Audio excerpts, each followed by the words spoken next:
Yeah, yeah.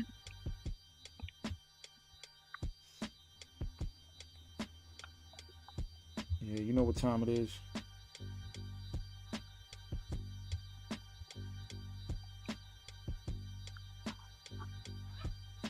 Welcome to boxing's #1 show in the world, the Parry. And the whole entire planet.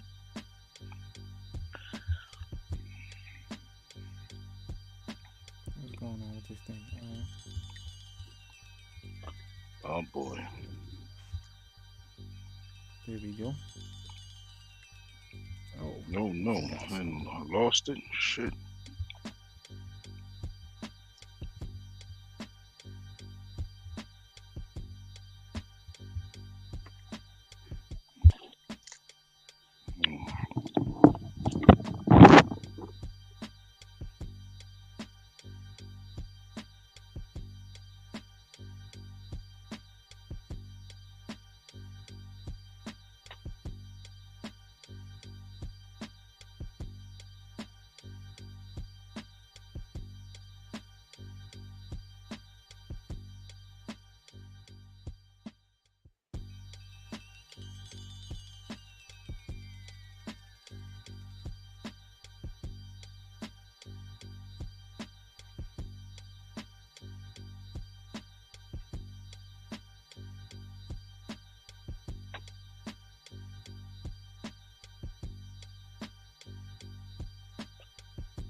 Yep. The people. Uh, Nice. they can hear us? Of course they can hear us. Mute your microphone. Welcome to another episode of the Parry. We don't pull or duck no punches, and the parry is fundamental to boxing. You know what time it is. I'm Bomani UFG. I'm the pragmatic Jay Blidak. And we're here today for the people, them. For the people, them. Yes, sir. Today, we will be discussing, Oh, man. Oh, man. did Shakur lose respect and victory? Like, what's really good here? Let me turn this music off. Yeah. Did Shakur lose respect and victory? Hmm. Well, first of all, I watched the fight. You know, here in Canada, uh, it wasn't aired on the, I guess what would be the affiliate station up here or the equivalent to ESPN. They got something called TSN, and I'm looking. I don't subscribe to everything to be able to watch the games live and all of that. They got TSN Plus, like how they got ESPN Plus and all of that. Subscribe to all of that. Look through the schedule. You Nothing. still couldn't get the damn fight. Still couldn't get the fight. So I go online. They had the races though. Tell you that. The Formula One. They had the racists. I mean, the racists. Yeah. That's what I said. So I scrolled um through the schedule and it's nothing. So I'm like, nah, I gotta see this fight. I gotta see this fight. I gotta see this fight. So, I put it out there on, on social media land. Got some help. People send me a couple links, you know. Don't tell on the plug. Don't tell on the plug now. Nah. Keep People that help low. me out. I was able to, tune in for the fight. So I'm all excited. I'm sitting there. I got, you know what I mean, got my nachos and you know what I mean, had to sipping on some of the best. And I'm like, yeah, I'm ready for this fight. Shakur Stevenson, one of the best in the game, pound for Mm. pound, up Factuals. against, yeah, up against Edwin De Los Santos. I was really excited for this fight, especially with all the trash talk after watching the press conference. Shakur was on his, because Edwin De Los Santos was calling him Shakira, Yeah. Shakira, was calling him Shakira. Tweederson disrespecting him. Well, he was looking My for a man, dance partner. Clearly, he was clearly looking yeah. for a dance partner. And Shakur responded by saying, well, you're gonna say my name right after the fight on some Ali. I'm thinking he's gonna hit him with the what's my name? You know what I Yeah, mean? yeah, yeah, This yeah. fight was underwhelming to say the least, man. You know. Uh and honestly, I don't even know, like I feel like, personally, I'm not gonna blame Shakur. He is who he is as a fighter. I never known him to really take risk. I mean, I forgot which. Forgive me, I forgot which fighter it was, but it was a fighter he was dealing. He was fighting. I don't know who it was. Nah, he put the beats on Valdez. I forgot who it was, but this guy was a power puncher, and he didn't. It was another one of those kind of a dud type fights, but it wasn't like this one. But he said after the fight, like, yo, this guy got some power, man. Once I felt that, he had some pop, like I'm paraphrasing, once I felt his power, I kind of, I was a little leery to get in there and mix it up with him. Like, so he has shown to give respect to the dudes who could shut your power off, man. And Edwin De Los Santos was probably just as athletic as probably anybody he's been in the ring with. Southpaw like him, packs a punch, and he wasn't scared. Um, and Shakur just didn't seem like he was willing to stay within range to get hit with that shot. I mean, I can't be mad at him. But nonetheless, the product is what it is. The outcome is what it is. I mean, I think I predicted a unanimous decision for him to win. Some people were saying Shakur was going to knock him out in 8. But me just knowing his history in regards to when he's in there with a puncher, he doesn't really like to mix it up. But I did not see this type of performance coming from Shakur. But is it fair to blame him? Both? But like alone? Like, how you seeing it? Well, I mean, both fighters make the fight. Styles make the fight. Styles can clash in fights. A lot of times, this is actually the recipe for a fight of this nature. When you have a power puncher or you have someone who's known to pack some dynamite in their gloves versus somebody who's more athletic, who's more defensive, and more just well rounded as a boxer. A lot of times you'll have that, because the art of the game or the science is to hit and not get hit. And so, the not get hit part sometimes precedes the hit part with a lot of these guys when it comes into fights like this, when you're going in to fight a guy who's known to pack a big punch. Well, So a Shakur, lot of in times my we see this. opinion, yeah, Shakur though, in my opinion, has probably got the best defense in boxing. Like I'm gonna give him that. Like the kid just doesn't get hit. And Um, so when he puts it on display, should we actually fault him for that? You understand what I'm saying? Like, Pernell Whitaker, defensive wizard, genius, rest in peace. One of the greatest, if not the absolute greatest lightweight to ever grace a ring. But was his right. fights always exciting? Did he always excite us? Were we always, or was he just that good? I mean, Well, even Floyd, if you really want to get technical, that was a big knock on Floyd with a lot of his fights. He wasn't really giving us the exciting knockouts or, the sensationalism in the ring, but we were still seeing the genius nonetheless. I think Floyd, the Winky way Wright he had did this it, issue. right. But here's the difference I think between maybe Pernell, you can kind of put him in the same category as Shakur and what I'm about to say, maybe. Um, but Floyd and somebody like Winky, well, Winky defense was a little different. He had that high guard, right?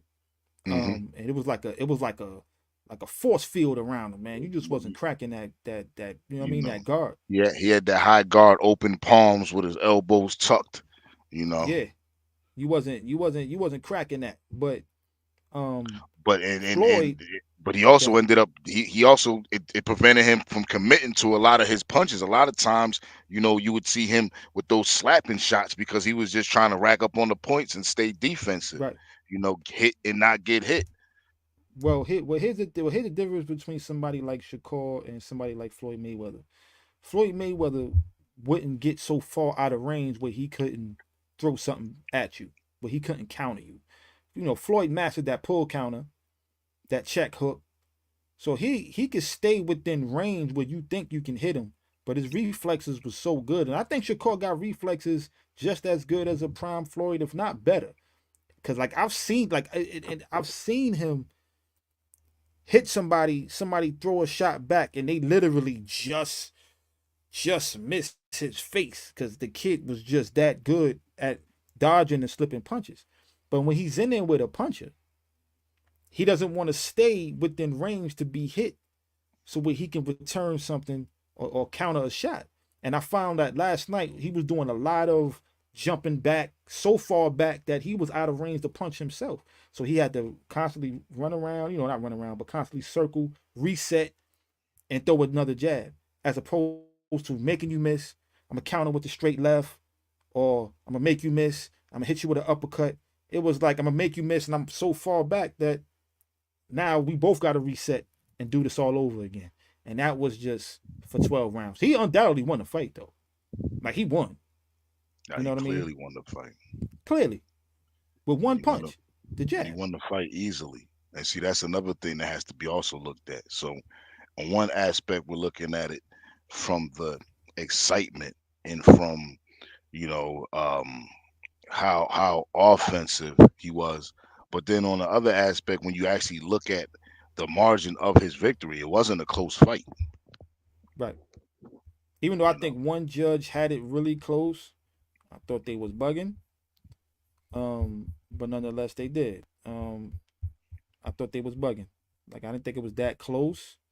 Um, but I think he won the fight pretty much with one punch, with the jab. But before we even go any further, let me just remind our supporters and viewers and fellow members of the Parry to go ahead and jab that like button, man. Uppercut that subscribe button. Lead hook that share button and drop the comment in the damn comment section. You know what I'm saying? For those who's here watching live with us, man, just drop something in the chat. Let us know you rocking with us. Let us know where you from, who you be, and how you felt about this fight. But yeah, man, I think does his Shakur. stock drop? Did Shakur's stock drop in this victory?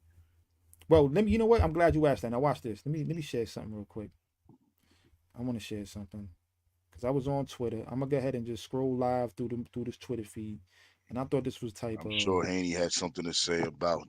I'm pretty sure I know what this was coming up. nah nah. Wait a minute. Did I close that screen? Give me 1 second. Let me look it up. Give me 1 second, y'all. Because I was on Twitter and I'm like, man, this is not even like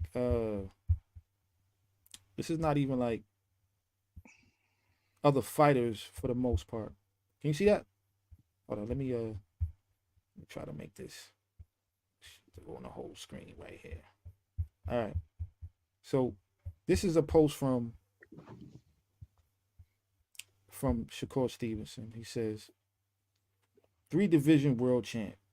Shows a WBC belt. And these are the fans. These are just fans. George Perez. Think being email champ is better than the way you won this. Wow, that's a little Wayne bit says, extra. yeah. That's a little Yo, extra. these are the fans. He This is said how they being feel the about it. email champ is better than how he won the title. Wayne I mean, this is says, the unfair part about boxing because I mean, the victory is a victory, and it's easy to sit home and make these assumptions of how he should have fought fight or what he could have done. For all we know, we, this boy may be decent. You know what I'm saying? Like he may have something. I'm not look, your really man right thinking here that that's says, the case. say thank you to the real Devin Haney for giving you the title. Like, Mm. these are fans. I got 3, bro. Catch up. And then he put the sleeping emoji. Hamed. Hamed Boxing. He says, bogus fight. Bad decision. Another alphabet trinket. Everyone knows Haney was a lightweight champion before you priced yourself out the fight by getting greedy. Jason, But this is Haney why is boxing moving is up though. failing. So how does Haney the champ if he's moving up? I'm not understanding this. Well, it's Okay, he just gets stripped of the this is just title, but showing how people are losing respect for him, man. But at the same time, he set himself up for this, for all of the shenanigans online and what he be saying on Twitter I and on definitely agree that Instagram. he put himself in a corner where he really had to perform in his fight. I said that before the fight, and I still stick to that. He definitely put himself in a position where he had to perform, and he had to perform sensational from just what he was talking, from pricing himself out of the last fight with Haney, or however that went down, and just in the race with staying in that conversation of the top guys in his weight class. I mean, he's not out of that conversation. However, now we're looking at versus Haney. Haney stock is rising. Just, and it's funny because Haney stock rose while his stock while he dropped in that fight. Because now you're looking at Haney because you see what the comments are. The comments is in comparison to him and Haney, in comparison to Haney no longer being the champion, and basically he gave him the belt. Like that's the sentiment right now. They're not even talking about De Los Santos and what he did or didn't do. It's Shakur. So fair or not, It was all on I, Shakur, obviously. Obviously, this whole fight was on Shakur, and he had to I win spectacular. And in a snooze fest like that, it just when you have yeah, people like Tank and exciting fights, when you have Haney and drama filled fights like with Lomachenko, and then you have something like this, it just is not a good look. and I'm gonna keep it a bean. And this is not something like I really know this. Listen, man, I'm a fan of Shakur. I think he's an excellent fighter. I don't like all of the shenanigans that he be doing sometimes, but he's young. So you gotta take the good with the bad with the fighters you like.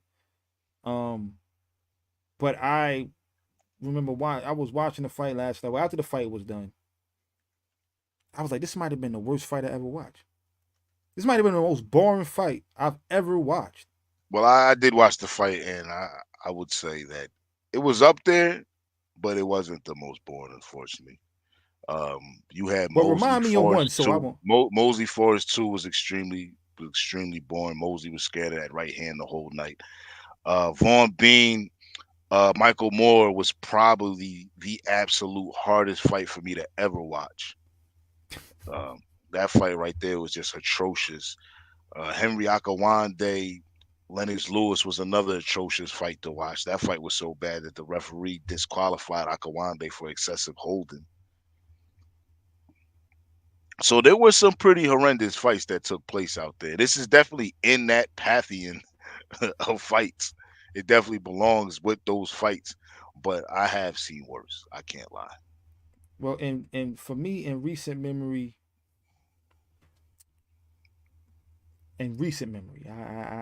I can't think of a fight that was more lackluster than that. And that doesn't. But for me now, for me personally, does Shakur stock drop for me? No, no, because styles make fights, and I think that as the opponent of somebody whose whole game plan is I'm not letting this guy hit me. Well, you're gonna have to counter that and figure out a way to get close to your opponent so he can feel you. Pause. So there is a level of responsibility that falls on Edwin De Los Santos. He didn't do everything he was supposed to do. Shakur pretty much did what we used to seeing him do, which is you're not going to hit me, bro. But I do think there's a level that Shakur can step up to. We seen him in when he fought like Oscar Valdez or some of these lesser punches he's been in the ring with. He had no problem walking them down and making them understand you can't hit me and I'm gonna hit you back. While you throw a shot, I'm gonna make you miss and I'm gonna hit you. Or I'm gonna hit you and I'm gonna make you miss after the fact. And he just wasn't willing to get in that pocket and stay within range with a puncher like De Los Santos. And so for that, I could blame him. But at the same time, when you're in the ring with somebody, it's about what they gonna do and about what you gonna do and what you gonna allow them to do. And he just couldn't touch him. He couldn't touch him. Nah, So he couldn't I touch him. feel so He was it's a outclassed. fight between it He was a was fight completely between two outclassed. guys, two men in that ring. So when I say this is the most boring fight I watch, that's not totally on Shakur. It's actually on both of them. I'm looking at both of them like, man, you guys stunk up the place. That's a fact. That's a So fact. Shakur stock then, and if Shakur stock drops, so should De Los Santos. That's. I mean, it should, I guess, theoretically, but it probably hasn't really changed much. You know. But they gonna In fact, like we definitely gonna get a rematch. Who are you fighting? no, no, no, no. He won't get a rematch. He won't get a rematch. But when you go in there and you last 12 rounds, and the fighter who's supposed to look good doesn't look good, a lot of times it makes the situation seem worse than it is, and it also makes you seem like you might have done something, and maybe he did. Maybe the fact that when you're in the ring, and you know what I'm talking about in this particular case, you can feel the power of your opponent. You understand what I'm saying? Like you could feel that power, and maybe as was across the ring from him, and as they mixed it up, he felt that power and didn't want to mix it up. I will say this too though. It makes him turning down a fight that 25%. It makes that story bigger. It adds some fire, some fuel to that fire in the sense of like, bro, you did all of that. You didn't fight Haney for all of the belts, and you put up a snooze fest for one belt against a game opponent. I'll say this: I agree, but I don't. And I mean, and I say that to say this: it was more of a gamble to me that didn't go right. I remember when Mosley fought Winky Wright. Right before he fought Winky Wright, he had got a offer to fight Felix Trinidad for, I believe it was 10 million, 8 to 10 million or something like that. Might have even been more than that. And he turned it down for like 5 or 6 million to fight Winky Wright.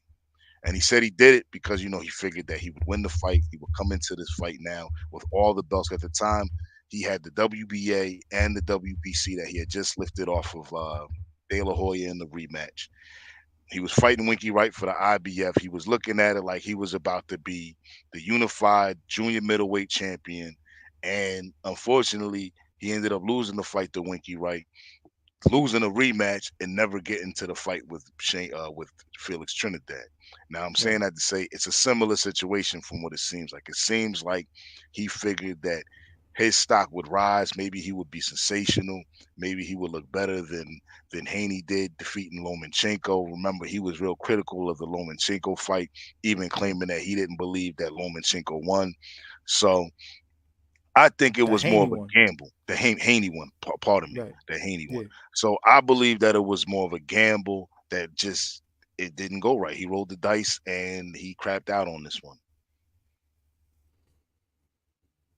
So now, I mean, well, he's getting disrespected. He's getting dragged. I ain't gonna say getting dragged. This probably could be worse. Some of the comments I haven't seen everything though. I took a quick look. They could be worse, but they're not favorable. They're Nah, definitely not favorable. nah, nah. And then then when you consider, Haney is clowning him. I mean, but why wouldn't he be? I mean, when the shoe was in the opposite on the opposite foot, I mean, we seen the criticism and the ridicule that he received from Shakur. I mean, Shakur in the ring after the fight, claiming that he ran away from him and things of this nature. So I mean, I wouldn't I I wouldn't expect anything else from Haney, even if I'm Shakur. If I'm Shakur, I'm knowing when that fight was over, when that bell rung, yeah, I'm gonna hear a lot of flack for this one. Yo, and they was playing. Yo, Top Rank was in ESPN. They was playing that up too. They even showed the clip of him in the club with the signed the contract. They showed the clip of that. You know what I'm saying? Pre-fight. I'm like, man, what they doing that for? Like, what they just, knowing that that narrative I mean, ain't it's a hundred still a percent. fight to sell, though. I mean, think of Nah, think of how long De La Hoya and Trinidad toyed around before they actually fought each other and went back and forth in the press. Like, even Lennox Lewis and Evander Holyfield. So, sometimes fights like this, hopefully it's just it actually happens at the right time and it's not like a Pacquiao Mayweather fight where it still makes money and it's still a big draw, but it comes after its shelf life. Well, here's the thing though, and this is the dangerous part when it comes to Devin Haney. I ain't gonna say dangerous, but see, you gotta be careful though. And you know me, I'm a huge Devin Haney fan. That's my guy. I'm a huge Regis Prograde fan too. But you guys can't put up a stinker. You can't be now if you follow Well, the behind pressure is actually Shakur. on them right now. Well, That's it's what I'm on saying. Haney. I'm gonna say it's Yeah, more on Haney than Pro Grace. It's then definitely Regis. the Regis. Yeah. It's definitely on Haney more than Regis. Well, Um, it's always on the side. It's always on the A side. You know what I mean? Like if Absolutely. all those fights that Floyd got ridiculed for, or that was boring and this, that, and the third. Nobody looked at the other fighter. Nobody said, oh, it was because Well, it was part of the reason is because it was clear that in a lot of cases you have one fighter trying to press action but just can't find them. So it comes frustrating for the viewer sometimes because they're looking at it like, damn, just standing there. They want to see a Tora Gaddy, Mickey Ward. They want to see right. Mike Tyson. They don't. I mean, if Ali was in this era, he would probably get called born in a lot of cases. Because late in his career, you're talking about fights he was just barely winning, not dominating. You know, I appreciate the sweet science and the art of hitting and not get hit. I've been in the ring sparring and competing, and it's like nobody likes to get hit. So as a boxing enthusiast, nobody should like to aficionado, get it. I mean, don't get me wrong. Like, there's been times where like I'll catch a good shot and I'm like, yeah, like it'll kind of wake me up, but nobody really wants to get in the ring. If I could hit you every time I throw a punch and not get hit every time you throw one, man, that was a great night for me. That's it. But there are fighters who don't have that mentality. There are fighters who are sitting there thinking, I know I got to take two punches to get one off, so I'm gonna make mine count. Like there's fighters Right. with this mentality. There's fighters who go in there and their whole thing is to bring it. I gotta get it. I mean, to get it, I gotta bring it. So Well, but to answer that question though, did Shakur lose respect in victory? Not from the parry, mm-mm, not from the parry. To not casuals from the maybe. past. To those who really don't appreciate the the sweet science the way we do. I mean, it happens. You know what I'm What? saying? It happens. I'm not mad at the kid. I just felt like maybe that belt shouldn't have been up for grabs, man. Maybe they should have just let Haney hold on to that, or you should have fought Haney when you had the But chance. I mean, but we're only basing that off of the performance of the fight. You Right. understand what I'm saying? Like, True. I mean, Haney did vacate the title or did leave the division to go up to fight bigger game. So we have to just call it. I mean, it it's unfair to me to to to Shakur to sit there and turn around and then diminish the title that he won when I mean he didn't do anything different than anybody else did. Even the whole comment with the email champion. I mean, to win a title in the ring is a lot better than to be elevated to a champion, regardless of how close the fight was or how tough the fight was. It's you still fought for the title.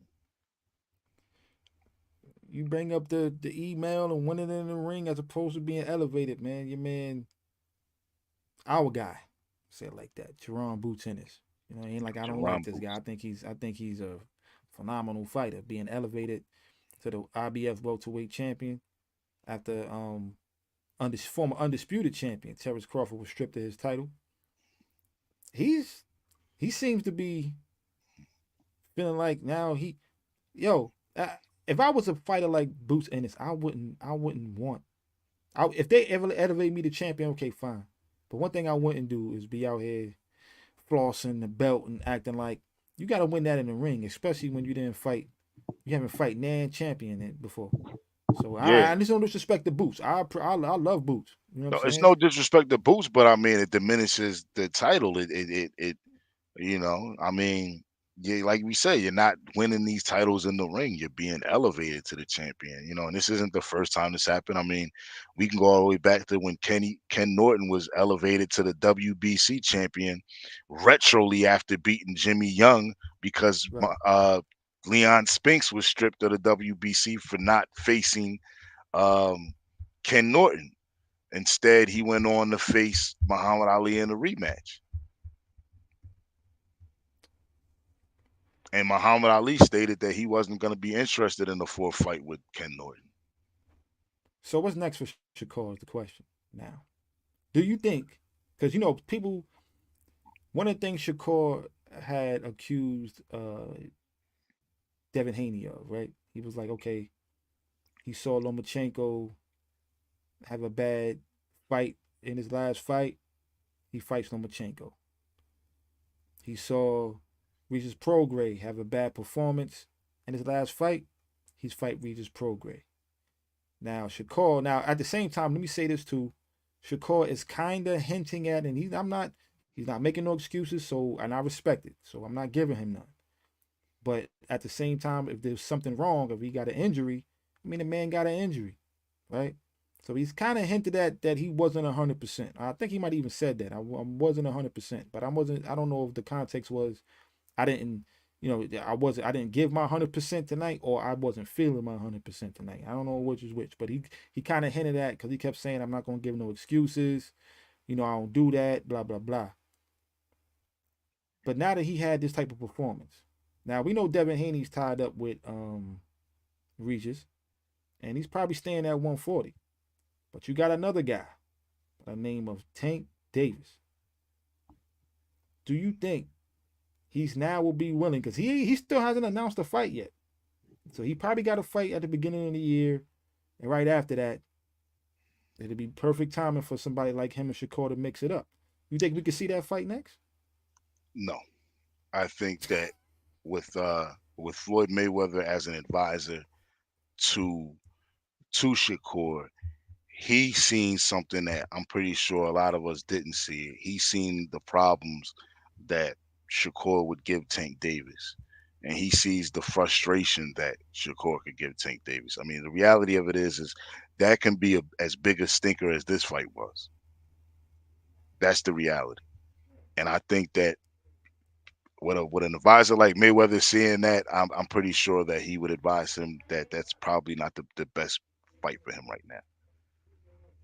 Well, let's say the fight is a stinker on that level, on the sense of okay, it's not much action, but Tank win that fight. Like, or even if he loses that fight, and people looking at Shakur like, dude, you just running the whole fight.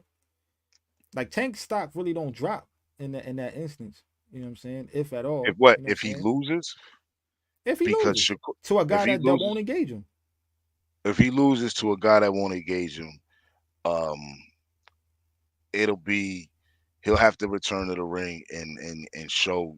It'll be a similar situation to it'll be a similar situation to the De La Hoya Trinidad fight.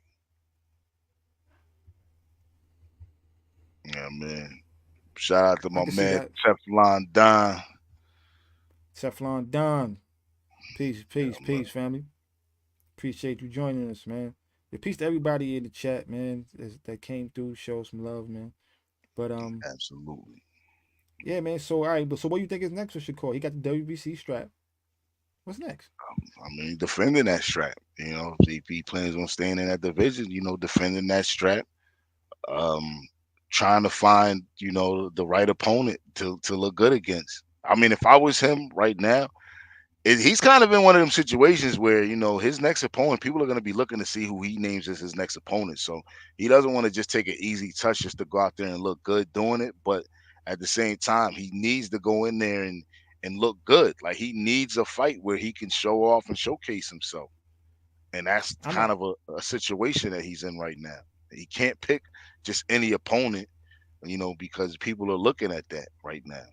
And when you got Haney coming off of a Lomachenko fight, going right into a Prograis fight, we're still waiting to see what Shakur is doing. I mean, what Davis is gonna do. well. There's only really one fight for him at 135 at this point. There's nobody at 135 we like, yo, you gotta fight this guy. There's nobody at 135 that we clamoring for him to fight other than Tank Davis. But Tank Davis also fights at 140. Now, here's what I think should happen. You already won the belt. You're a three division world champion, right? You got a whole nother division that got everybody. Tank Davis fights at 140 when he's ready. You got Devin Haney. You got what's my man name over there? Ryan Garcia. You got Teofimo Lopez. You got all the people that was in comparisons with you, and you with them at 140 now. You got the strap at 135. Go up to 140 and force one of these guys to fight you. That's where all the fight is at Well, 140. you also like you said, Davis hasn't named his opponent, and the rumor mill was that he was gonna be looking to fight a rematch with Cruz.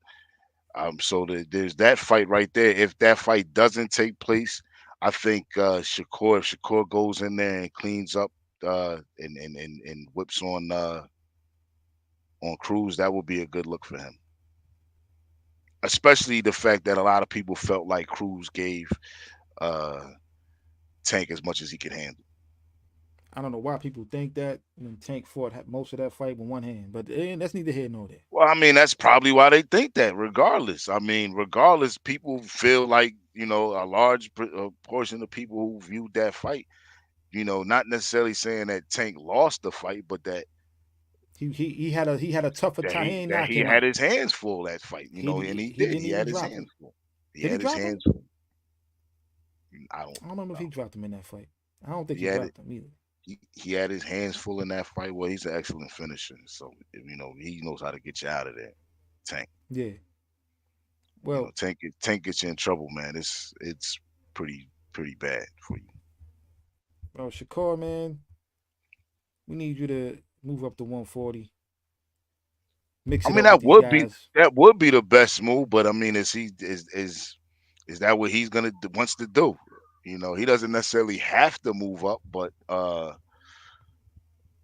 Well, probably Devin would got be to his give up best. those straps first. Like, if you want to be undisputed at 135, once Devin get rid of all them straps, they're gonna be divided up, split out. You know what I'm saying? People fighting for vacant titles, And or somebody even may even be elevated. Who knows? he can clean that up right there. I mean, and chances are those after he beats Prograis, which I'm pretty sure he will.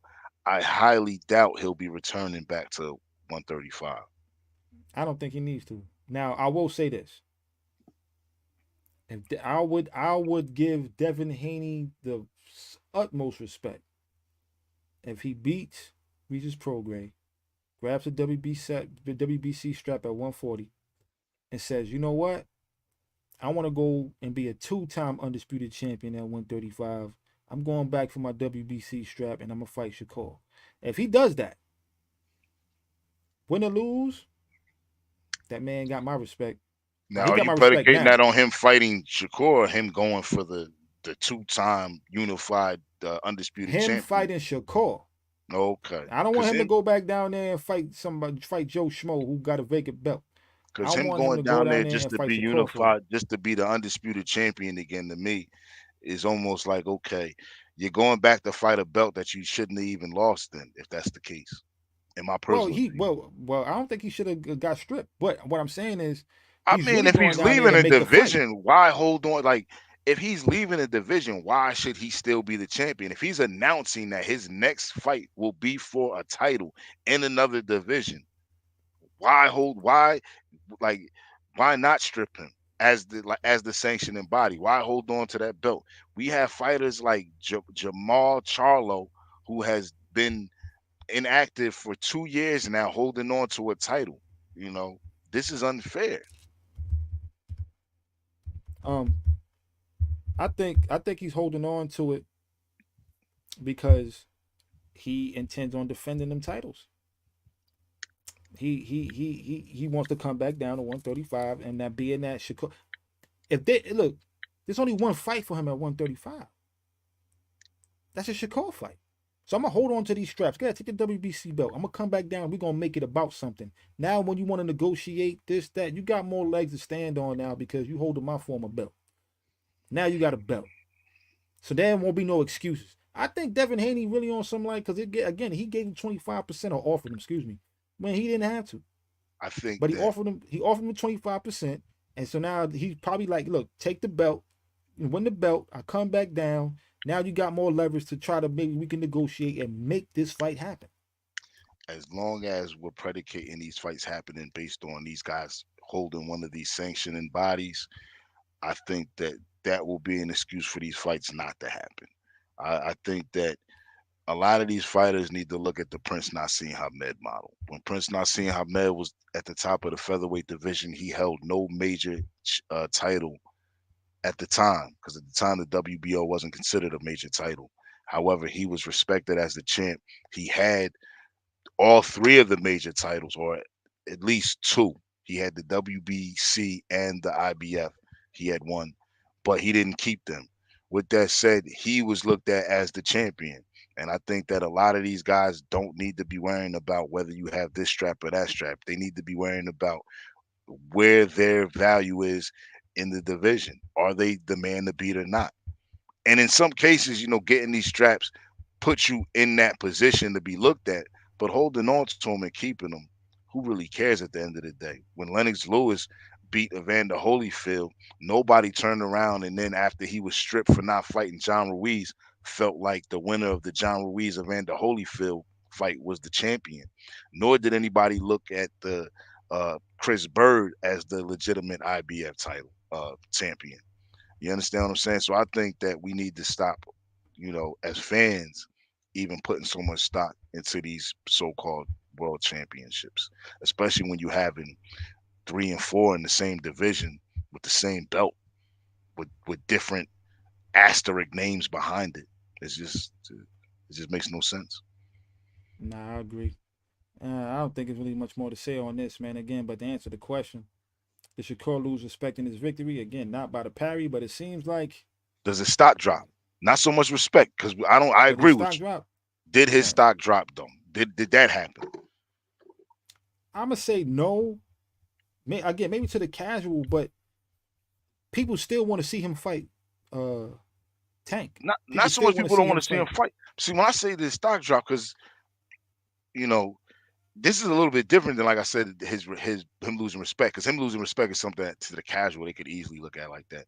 But his stock dropping doesn't necessarily reflect how good he necessarily is. It just reflects on, what can he ask for in his next fight? Is he still in the same position? And that's what I'm saying, more or less. Uh, woo, If man. you got if you got Haney saying that he was generous now, giving you 25%, you understand what I'm saying? And this is He what said I we're should have gave talking you about. 10. He I said I should should have have gave you gave you 10. 10%.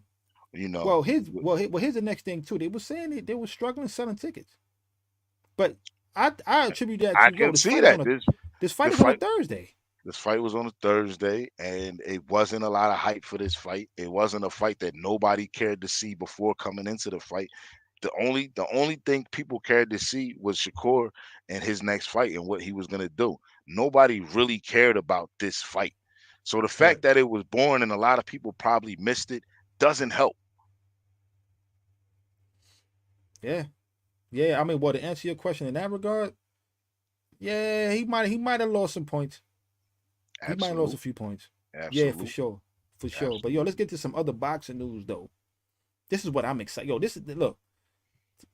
This year is shaping up to be one of the best years of boxing that I can remember. Um, the next fight, we got Andrade, Andrade, sorry. He Yeah, knows how to say Andre, his name. Andre Andrade versus Benavidez. Benavidez. You got Boo Boo and You Benavidez. got you got Ryan Charlo and Garcia. Little Benavidez. I mean, the Big Benavidez. Ryan Garcia fighting man Duarte Yeah, in the beginning of December. Yeah. Then you yeah. got I want to see him and oh Riley fight. I want to see a Ryan Garcia Riley fight. But go ahead. man, I don't ever want to see Riley fight again. I'm just saying. But yeah, so then you got Devin Haney, Regis Prograis right after that, which is probably my most anticipated fight for the year so far. No, no, I'm lying. Bud Crawford and Spence. But Regis Prograis, Devin Haney.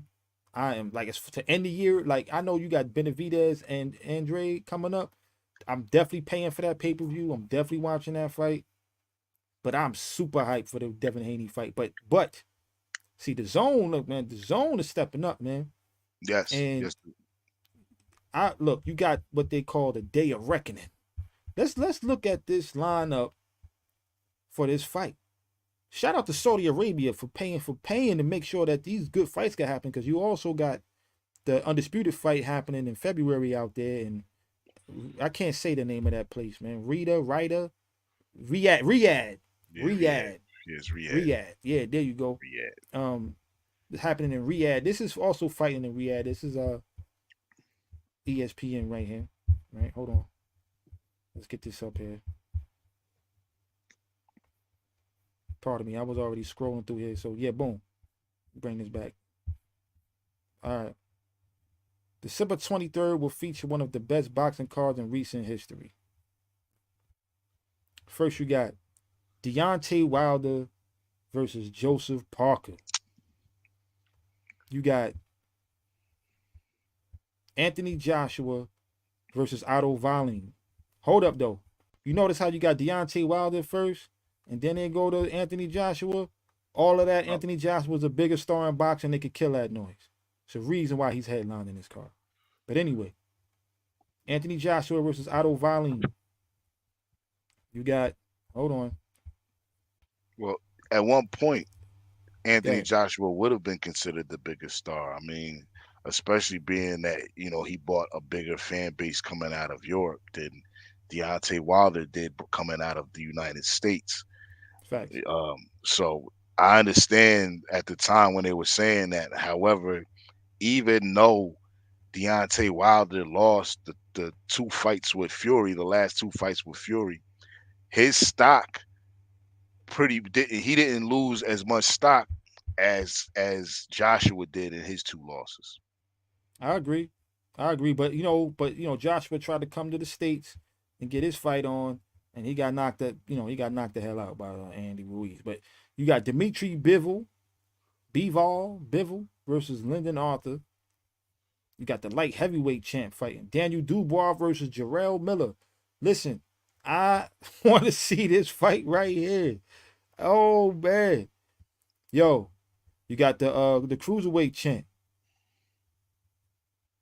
See, this card to me seems like a setup card. It seems like a showcase You card. got Herkovich fighting.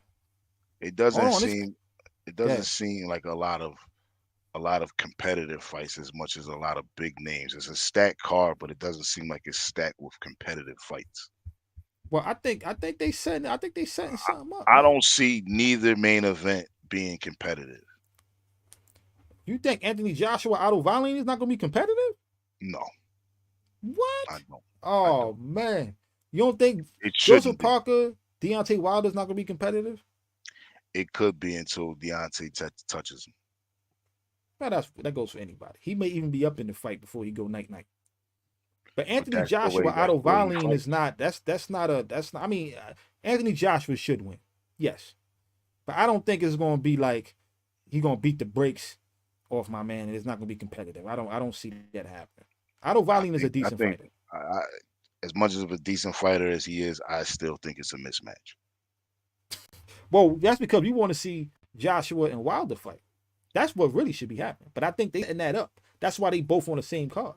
They I setting that believe. I, up be- I believe for the that next fight. too. I believe that too. And after the recent fights and whatnot, I think that both of them do have heart, and both of them have what it takes to get off the canvas and win. But I don't see Joshua beating Anthony Wilder. I don't see him being able to keep uh, I mean uh Deontay. Deontay Wilder off of him. I don't see that. I don't see him being able to keep Deontay from breaking his face, basically. I want to see it though. I, I I, want to I see do it. want to see They it. both better. They both better It win is these a fights. fight that I want to see, but it's a fight that I wanted to see so much more then. That fight When meant they, so much more when they could have been fighting for unifying those titles. It just had so much more luster than it does now. I mean, listen, Because man. where does either fighter go from a victory? That's what the problem becomes. It's like, okay, Well, a fight they win, but where do they go? Do either return to the top of the hill? here's what that fight sets up. Right. Because Fury may be ruined. Hold. Wait. Listen. I just see this is where I was going.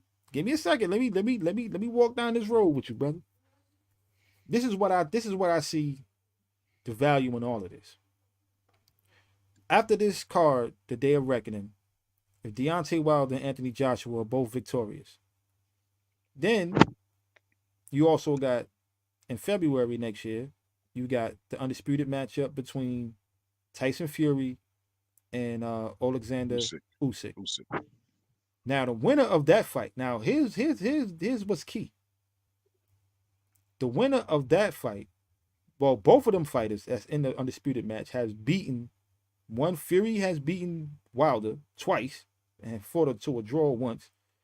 Usyk has beat Anthony Joshua twice, right? So Exactly. let's just say, for argument's sake, which let's say Usyk wins this fight and Hmm. Deontay Wilder beats Anthony Joshua. He's a We never saw Usyk in the ring with Deontay Wilder. That's an intriguing fight now. You That's beat. intri- I'm just that's saying. intriguing. That's intriguing. But now let's look at how this fight plays out. Let's Chances are he knocks Usyk out if this fight takes place. If this fight takes place, you would have to make Deontay Wilder the favorite. To me, And he's the he's undisputed, too and then Wilder becomes the undisputed heavyweight champion of the world. okay, right?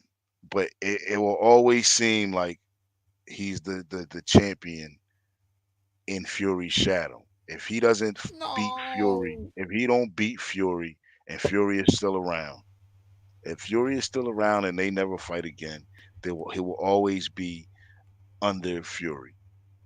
You know damn well Fury's retiring if he loses to Usyk. He's If done. Fury retires, that helps.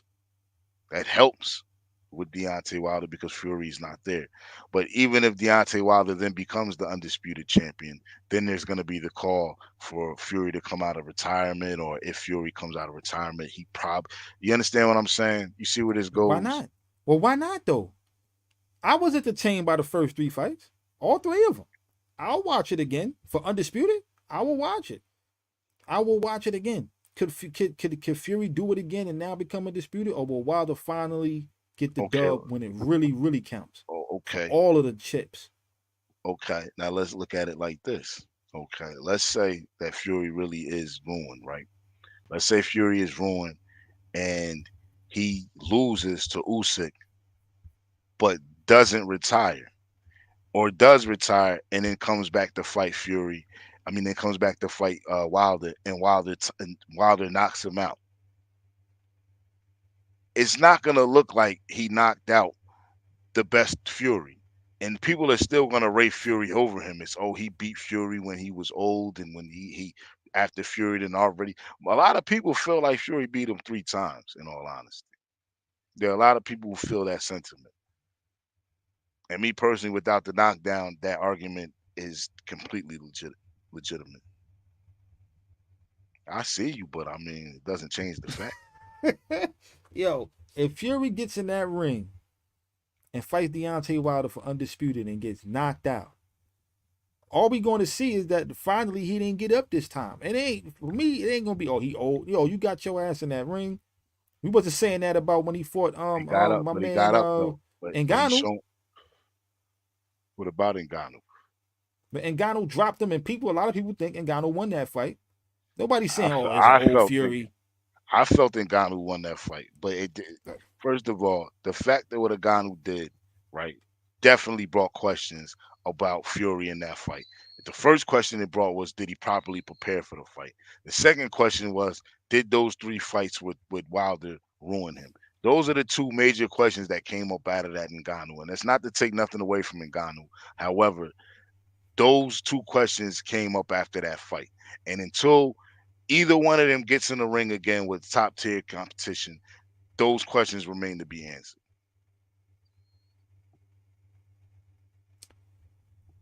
I'm gonna go ahead and leave that alone, man. Anyway, I think the heavyweight division is shaping up that now we're gonna start trimming the fat and the cream of the crop, We the need a undisputed reset. champion. We need a reset because we're talking about guys who they've had their chance, they've had their run, they weren't exciting. I mean, Wilder was exciting, but because he brought the knockouts.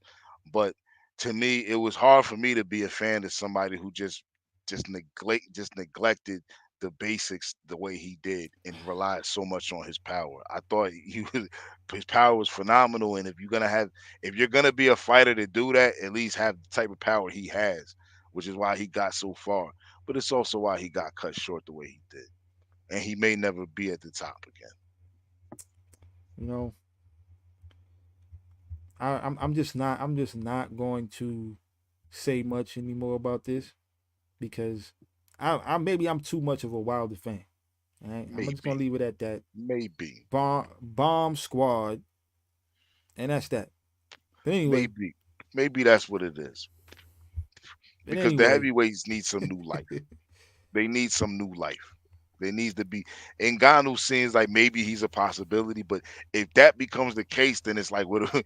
Really, is the heavyweight division that bad? Where a UFC guy can come in his first fight and make a splash of that magnitude? Like and they this is get not ranked number happening. 10. This is not happening in the welterweight division. This is not happening in the lightweight division or the super lightweight division. You understand what I'm saying? This is happening in the heavyweight division, and it's for a reason. And it's to me a representation of the state of the division. I just don't know. I If just the don't know if UFC I agree with. I if just a don't know if I UFC guy agree was with gonna them beat ranking them number somebody, 10. Huh?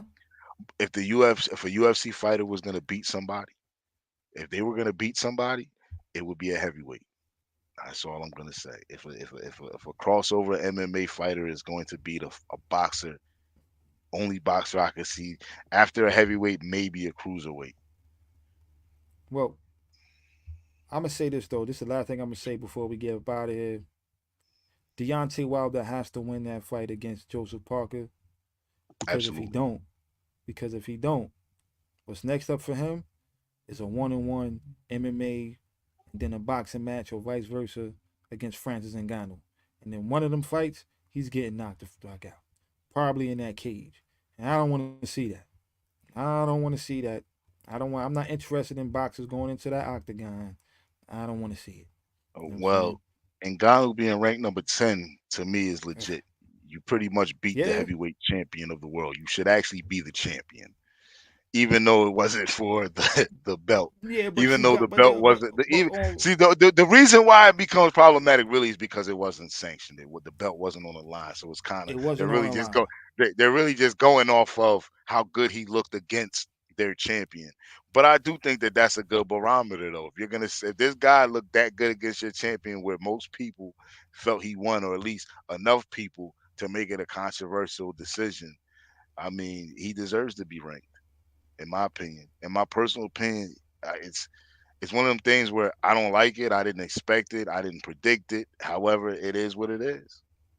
I don't know about you. Now, again, we all are of the opinion that he won. I just don't know about you actually having an L on your record and then getting elevated into the top 10. That's all I'm But, saying. but, I but just why I not? don't like They that. have the WBC and the WBA and the IBF have mandated rematches based on the closeness of a fight or based on the fact that they felt the fighter didn't deserve the win that did win. Perfect example is Holyfield, Lennox Lewis. You know, all three sanctioning bodies, well, the IBF and the WBA demanded an immediate rematch. They demanded an immediate rematch, and Lennox Lewis wasn't even ranked in either sanction. Like neither body had Yeah, him ranked. yeah, but he wasn't 0-1. Now this is true. He wasn't 0-1, but he wasn't ranked, and he didn't get a rematch mandatory based on a victory. You know, I hear you. Well, and Oscar De La Hoya lost to Felix Trinidad because Felix Trinidad moved up to fight David Reed instead of fighting Trinidad De La Hoya. De La Hoya was then elevated to the back to he got the WBC back by fighting I think Daryl Coley or some shit. He was renamed the WBC champion. So I mean, I hear you. I hear you. But yeah, we up out of here. That's crazy. Look, man, Bomb Squad. I'm gonna leave it at that. Just want to remind everybody, please jab that like button, uppercut that subscribe button, go ahead and lead hook that share button, and drop the comment in the damn comment section. You know what I'm saying? This is the Parry, where we don't pull duck no punches, and the parry is fundamental to boxing, you know my name. It's right there on the screen. Bomani UFG, And I am the pragmatic Shea Black. and this has been another episode. Thank y'all for joining us. We'll see y'all again soon, and we up out of here. Peace. Actually, now we're going to show you how to catch the jab. Actually, in boxing, it's called parrying.